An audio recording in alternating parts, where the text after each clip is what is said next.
ಸರ್ವಮಂಗಲಮಾಂಗಲ್ಯೆ ಶಿವೆ ಸರ್ವಾರ್ಥ ಸಾಧಿಕೆ ಶರಣ್ಯೆ ತ್ರ್ಯಂಬಕೆ ಗೌರಿ ನಾರಾಯಣಿ ನಮೋಸ್ತುತೆ.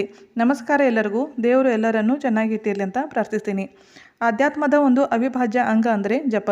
ಎಲ್ಲ ಸಾಧಕರ ಸಾಧನೆ ಜಪದಿಂದಲೇ ಸಾಧಿಸಿದೆ. ನಮ್ಮಂಥ ಸಂಸಾರಿ ಜೀವಗಳಿಗೆ ಕೂಡ ಸಮಸ್ಯೆಯ ಪರಿಹಾರ ಸಿಗೋದು ಜಪದಿಂದಲೇ. ಆದರೆ ಜಪಮಾಲೆಯನ್ನು ಕೈಯಲ್ಲಿ ನಾವು ಹೇಗೆ ಹಿಡಿತೀವಿ, ಜಪದ ಮನೆಯನ್ನು ಹೇಗೆ ತಿರ್ಸ್ತೀವಿ ಅನ್ನೋದರ ಮೇಲೆ ನಮ್ಮ ಸಾಧನೆ, ಅದರ ಫಲ ಆಧರಿಸಿದೆ.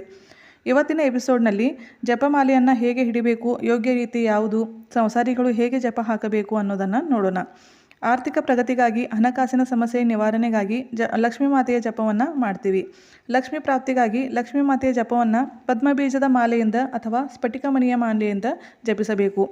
ಮಹಾದೇವನ ಆರಾಧನೆ ಮಾಡುವಾಗ ರುದ್ರಾಕ್ಷಿಯ ಮಾಲೆಯಿಂದ ಜಪಿಸಬೇಕು.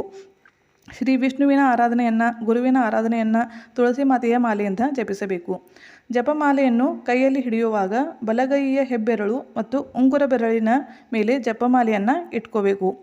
ಮಧ್ಯ ಬೆರಳಿನಿಂದ ಜಪವನ್ನು ಜಪಿಸಬೇಕು, ಅಂದರೆ ಜಪಮಣಿಯನ್ನು ಸರಿಸಬೇಕು. ಇನ್ನು ನಾವು ಸಂಸಾರಿ ಜೀವಿಗಳು ಜಪ ಮಾಡೋದು ನಮ್ಮ ಸಮಸ್ಯೆಯ ನಿವಾರಣೆ ಆಗಲಿ, ಸಂಕಟದಿಂದ ನಮ್ಮನ್ನು ಪಾರು ಮಾಡಲಿ ಅಂತ ಅಲ್ವಾ. ಹೀಗೆ ಸಂಸಾರ ಸುಖಕ್ಕಾಗಿ ಜಪ ಮಾಡುವಾಗ ಜಪದ ಮಾಲೆಯನ್ನು ಆ್ಯಂಟಿ ಕ್ಲಾಕ್ ವೈಸ್ನಲ್ಲಿ ಜಪಿಸಬೇಕು. ಅಂದರೆ ಮಧ್ಯ ಬೆರಳಿನಿಂದ ಜಪದ ಮಣಿಯನ್ನು ಹಿಂದೆ ಸರಿಸುತ್ತಾ ಜಪ ಹಾಕಬೇಕು. ಯೋಗಿಗಳು, ಸನ್ಯಾಸಿಗಳು ಆತ್ಮ ಕಲ್ಯಾಣಕ್ಕಾಗಿ ಜಪಿಸ್ತಾರೆ. ಅವರಿಗೆ ತಿಳಿಸಿ ಹೇಳುವಷ್ಟು ನಾನೇನು ದೊಡ್ಡವಳಲ್ಲ, ಆದರೂ ನಮ್ಮಂಥ ಸಂಸಾರಿಗಳಿಗೆ ಗೊತ್ತಿರಬೇಕು ಅಂತ ಹೇಳ್ತೀನಿ. ಸಾಧಕರು ಆತ್ಮ ಕಲ್ಯಾಣಕ್ಕಾಗಿ ಜಪಿಸುವಾಗ ಜಪದ ಮಾಲೆಯನ್ನು ಮುಂದೆ ಸರಿಸುತ್ತಾರೆ. ಮಧ್ಯ ಬೆರಳಿನಿಂದ ಜಪದ ಮಣಿಯನ್ನು ಮುಂದೆ ಸರಿಸುತ್ತಾರೆ.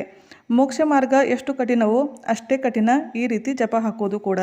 ಇನ್ನು ಜಪದ ಮಾಲೆಯನ್ನು ಯಾವತ್ತೂ ಒಂದು ಡಬ್ಬಿಯಲ್ಲಿ ಹಾಕಿಯೇ ಇಡಬೇಕು.